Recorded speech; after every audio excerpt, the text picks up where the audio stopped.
no such difference for academics anyway. But still, thank you all for being here.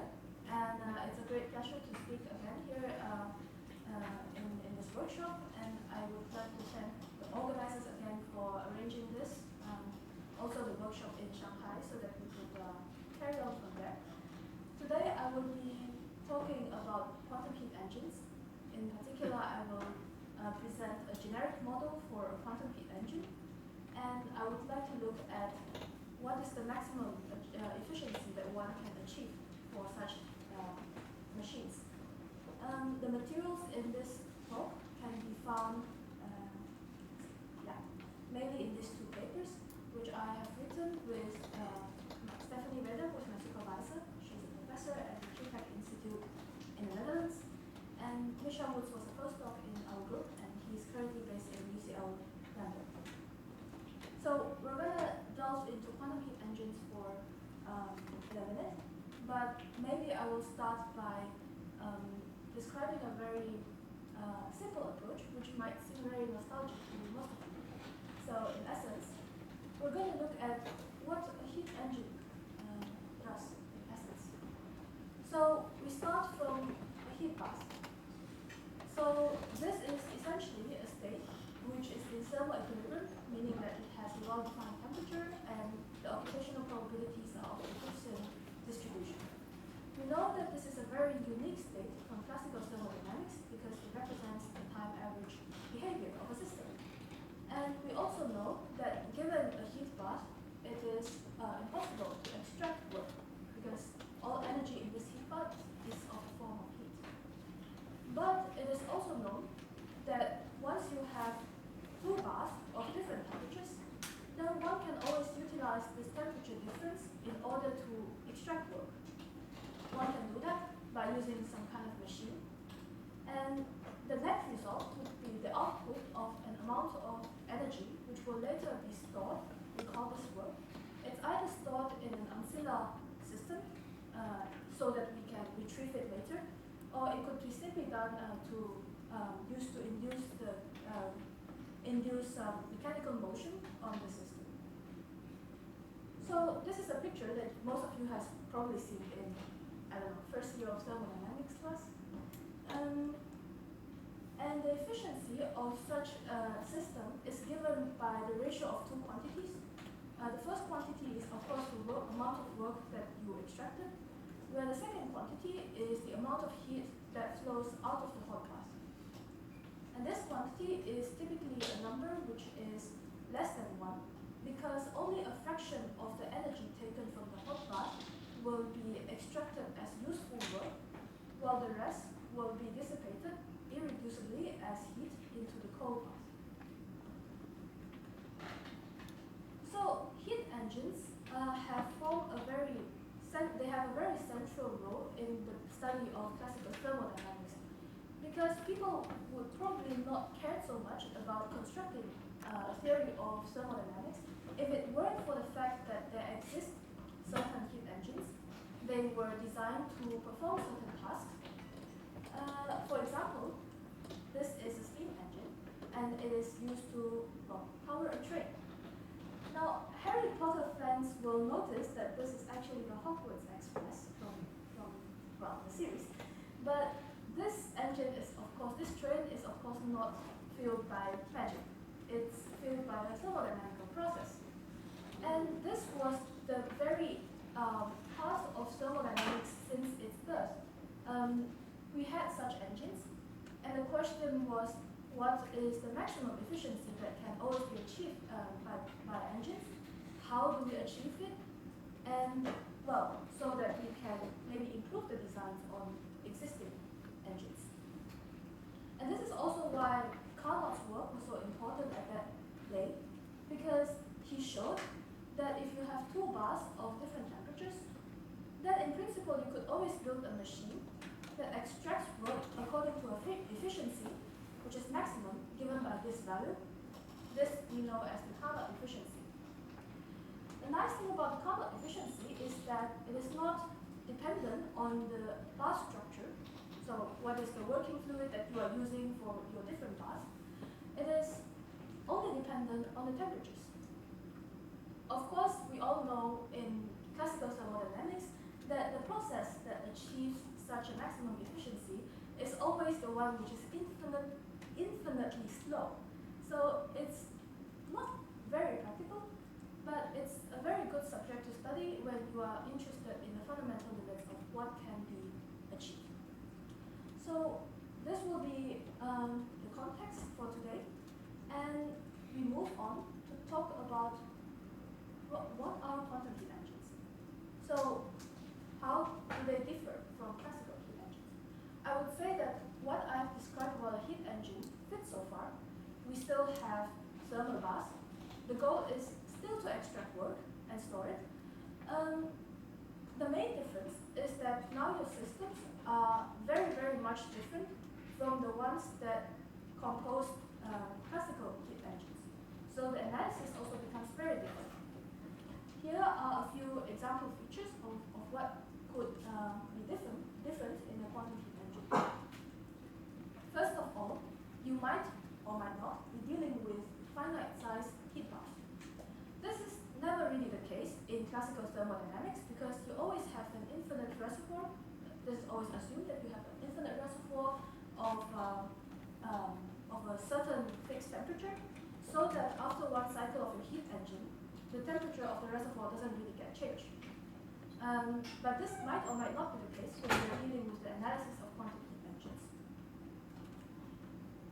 A more universal features of quantum heat engines is that you always have a finite size machine, maybe comprising of just a few qubits.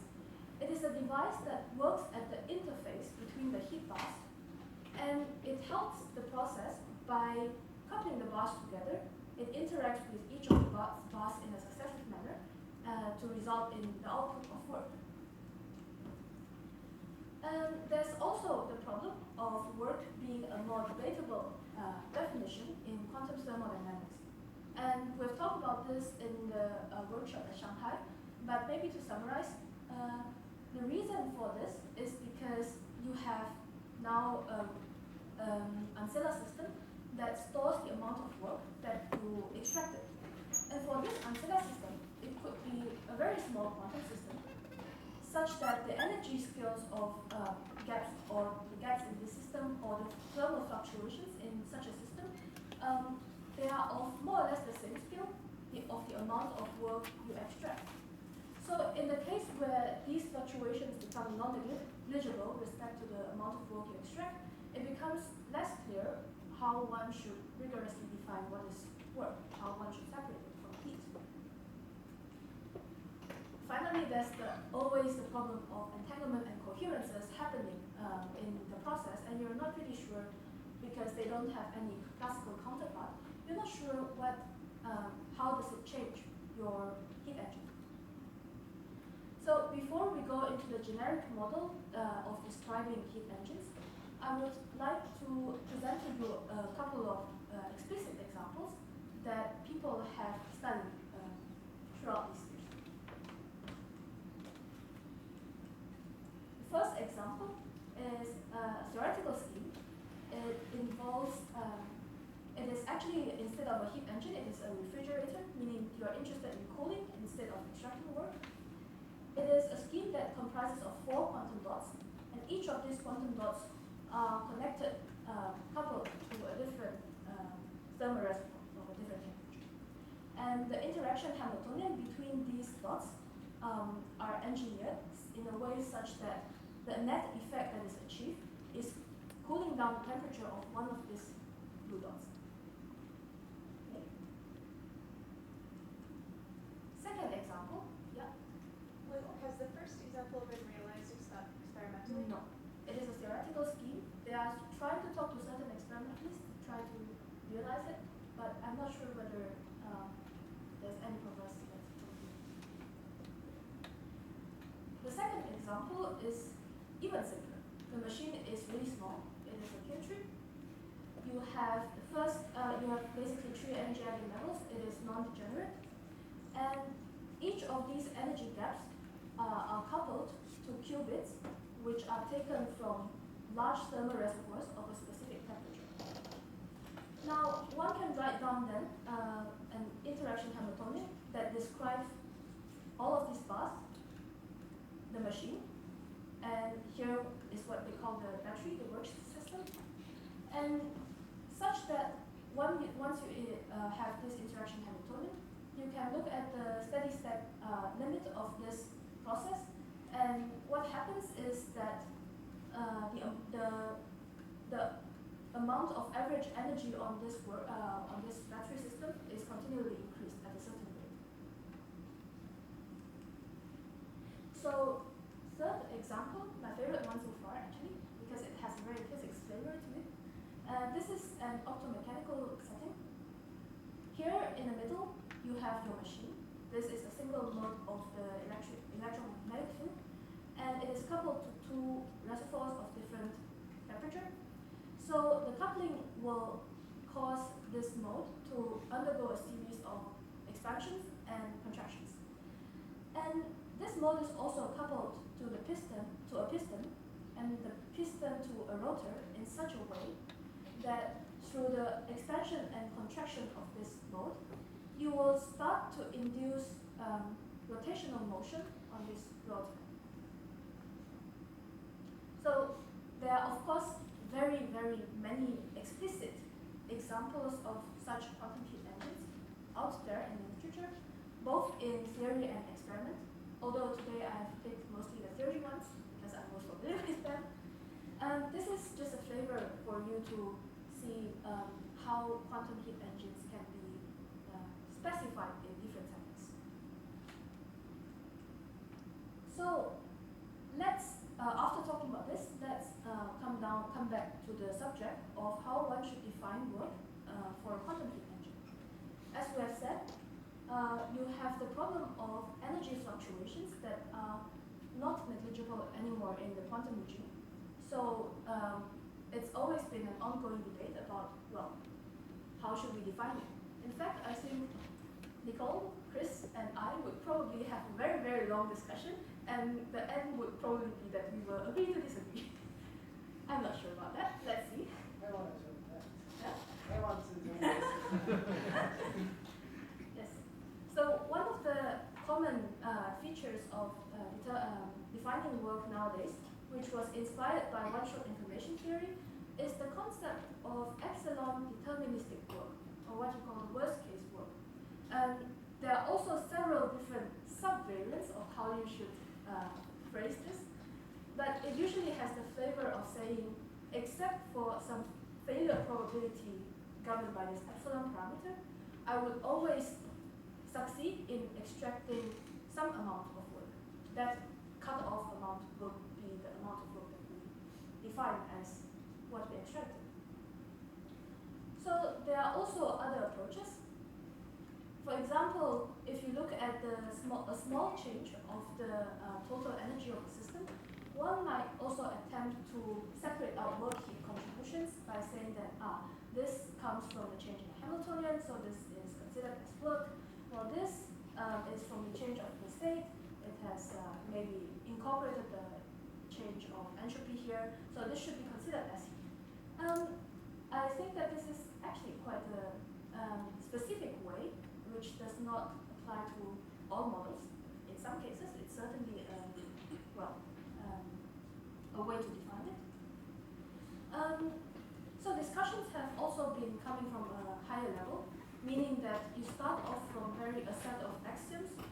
These axioms usually tell you an expectation of how a work quantifier should behave.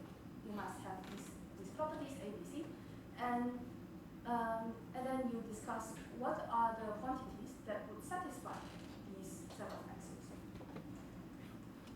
In general, people also adapt a very operational perspective to extracting work in quantum thermal, meaning that they would explicitly tell you what is the battery, what is its Hamiltonian, and I start off from some initial state, and at the end of the process I reach some final state. And then you quantify work as a function of these different measures. So there are very many explicit battery models, such as a qubit. You can also have harmonic oscillator, which is also very common. You even have one that does not really incorporate energy at all. So all the energy levels are fully degenerate, and you store energy in terms of informational purity. That's for another day. The point is that if you look at most analysis of quantum heat engines to date, they will usually quantify work by, well, I'm going to take this battery and its initial and final states. I'm going to quantify work as the average energy increase in the battery, and I will make some comments about how the higher moments of the distribution should behave. So maybe the second order moment should be small, etc., or the increase in entropy should be how much, etc. So most of them would have something like that. So after that, how to define work? Well, at least work for a PhD student might just be time, which is 24 hours minus 8 hours of sleep per day. Even according to this professor, this time is not even a continuous 8 hours of sleep, which is quite terrible. But on a more serious note, I think the message here is that the problem is that you don't really have a universally agreed upon definition of work, and because of that, it becomes very hard to compare heat engine results literature against each other to see which is better, which is performing in different aspects of training just because they all use different models and different approaches. So I hope to be able to give at least a partial answer to that. So we're going to work on a very generic model. But the first thing that we need to do is to think about how one should model the quantum heat engine in the most generic way possible. So, so this has to build a bit on the first talk, which I gave in Shanghai. But I think the audience here and in Shanghai is not exactly one fidelity, right? So, so I'm gonna try to give a 2-minute summary of that talk. And for those who were not there, I think you should listen up because this will provide a perspective for what is coming later. And those who have heard that 1-hour talk and are already bored, please just bear with me. 2 minutes, okay? I promise. So we talked a lot about resource theory frameworks for quantum thermodynamics. And there, what we have is a framework that tells us you can model a quantum system that undergoes thermodynamical interaction when it exchanges heat with some thermoplast. And we presented that in terms of some rules of the game, which we call catalytic thermal operations. This is consists of 3 elements. You have first energy preserving unitaries, because quantum mechanics means unitary evolution. Energy preserving because of the first law of thermodynamics. And then you have given states of free temperature, of fixed temperature, because these are states that you can always get for free under the set of operations that we are considering here, unitaries. So we include them. And then we also said that let's allow some catalysts, because they can be borrowed, and then they can be used in a certain reaction as long as you return them exactly to their original form. This was the diagram that I presented. So you have catalyst coming in, system going in, the global interaction, and as long as you return the catalyst to me, I'm fine.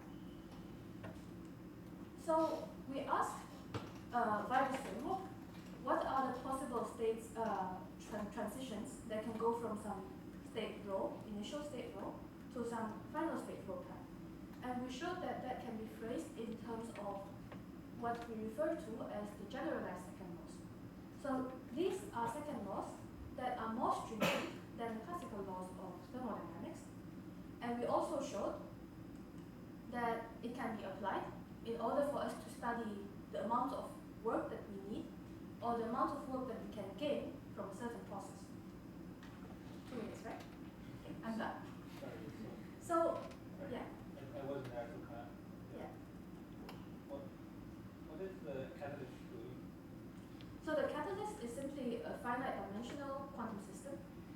can be any state. It can be associated with any Hamiltonian, as long as you return it exactly in its same state after the process. The same state can be mixed.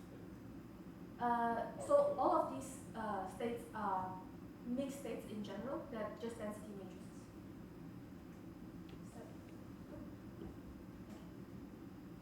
So we're going to use this framework and see how it translates to describing a heat engine. So heat engine, right? Two bars. Both give states just at different temperatures. So I'm going to take one of them. I will, without loss of generality, just take the hot one. And I'm going to use it as the background bath that we have in the resource theories. So in a sense that this bath is going to be arbitrary. I want it to be arbitrary because I want to have the freedom to pick any hot bath that I like. The second bath comes in as a system of interest because this bath is at a different temperature, so it is athermal relative to the hot bath. One can then, by thermalizing the system, gain some work. To do this, we add a battery in order to store the amount of work. And then we have a machine here, which is supposed, well, to facilitate the process. But if you think about a machine that works in a heat engine, you will realize that the machine is not acting as an energy sink or an energy source. It's just there to help facilitate the reaction. It will change throughout the process, but at the end it will come back so that it will be ready for the next cycle. So in some sense, you can think of the machine as just a catalyst. Interactions between them are modeled as energy-preserving unitaries. And the final result is that I store some energy in my battery. Of course, now I have not yet told you how am I supposed to quantify work with respect to the battery Hamiltonian and state. So I'm going to do that in a minute, okay? Is everyone good with this picture? Okay. So let's first try to summarize what are the assumptions of this setup. First of all, I had assumed that all of the states have been brought together. They previously have not interacted in the past. So they have been brought together in an uncorrelated manner. You have tensor products between the different partitions. And I also assumed that the machine undergoes an exactly cyclic process. It has to be written exactly. No errors are allowed here for reasons that you will know if you were in National High Power. But let's keep that for another day. However, we have the leeway to have arbitrary correlations between the cold bath, the machine, and the battery. So they can be arbitrarily correlated. And in our analysis, what we actually show is the maximum efficiency can always be obtained when you have a very nice, clean tensor product structure between them. And this greatly simplifies the analysis problem.